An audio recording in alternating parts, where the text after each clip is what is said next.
questa merita il silenzio assoluto prima.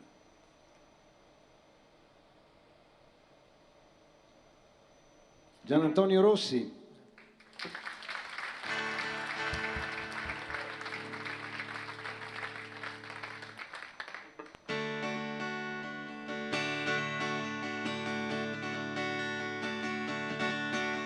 Non so che viso avesse e neppure come si chiamava, con che voce parlasse, con quale voce poi cantava, quanti anni avesse visto allora, di che colore i suoi capelli, ma nella fantasia ho l'immagine sua, gli eroi sono sempre giovani e belli.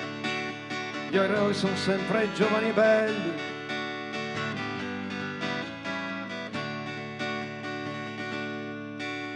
Conosco invece l'epoca dei fatti, qual era il suo mestiere.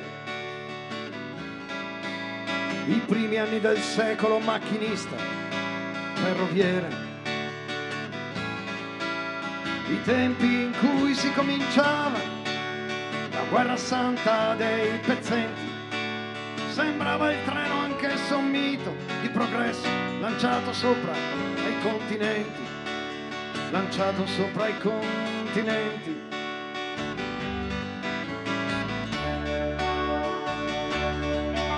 E la locomotiva sembrava fosse un mostro strano, che l'uomo dominava con il pensiero e con la mano. Ruggendo si lasciava indietro distanze che sembravano infinite. Sembrava avesse dentro un potere tremendo, la stessa forza della dinamite, la stessa forza della dinamite.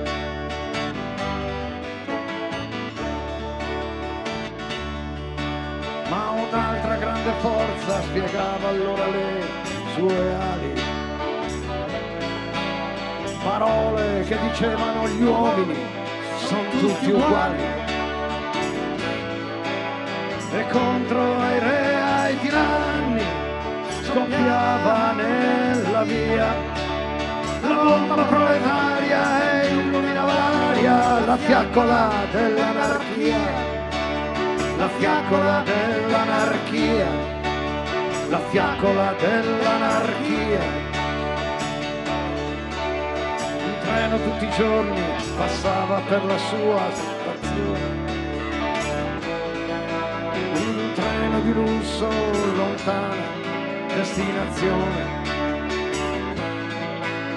Vedeva gente riverita, pensava a quei velluti agli ori, pensava al magro giorno della sua gente attorno, pensava a un treno pieno di signori. Pensava a un treno pieno di signori.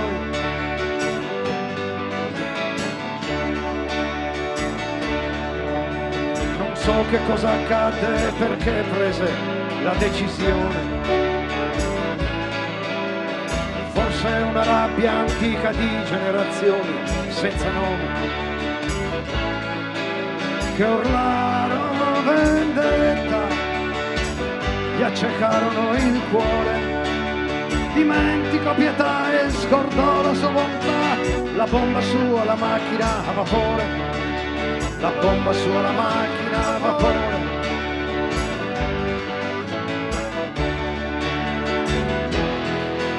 E sul binario stava la locomotiva, la macchina pulsante sembrava cosa viva.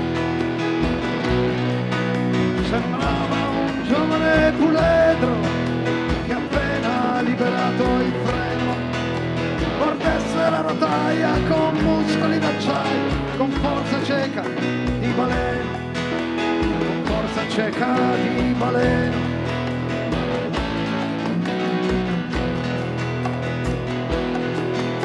Correva l'altro treno ignaro, quasi senza fretta. Nessuno immaginava di andare verso la vendetta, ma alla stazione di Bologna arrivò la notizia in un baleno. Notizia d'emergenza, agita con urgenza, un pazzo si è lanciato contro il treno, un pazzo si è lanciato contro il treno.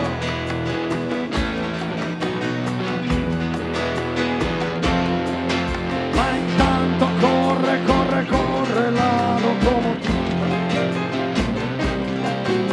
e simile al vapore sembra cosa viva. E sembra dire contadini curvi, quel fischio che si spande in aria.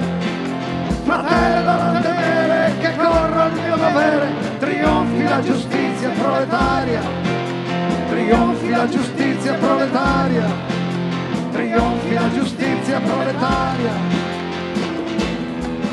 E intanto corre, corre, corre, sempre più forte. E corre, corre, corre, corre verso la morte. E niente ormai può trattenere l'immensa forza distruttrice. Rispetto solo a schianto poi che giunga il mare della grande consolatrice, della grande consolatrice.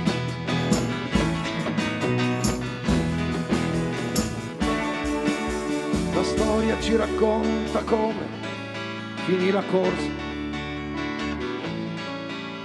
la macchina deviata lungo una linea morta,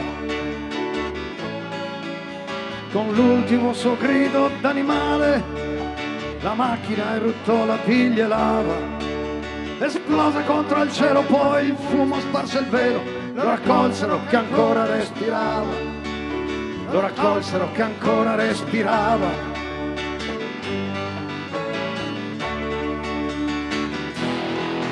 Ma a noi piace pensarlo ancora dietro al motore,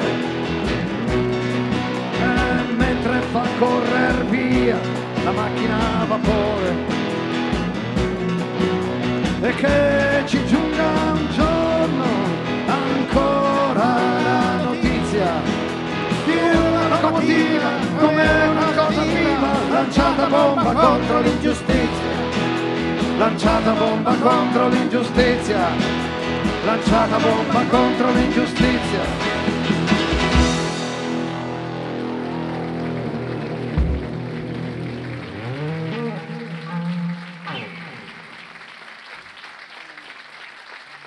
Grazie.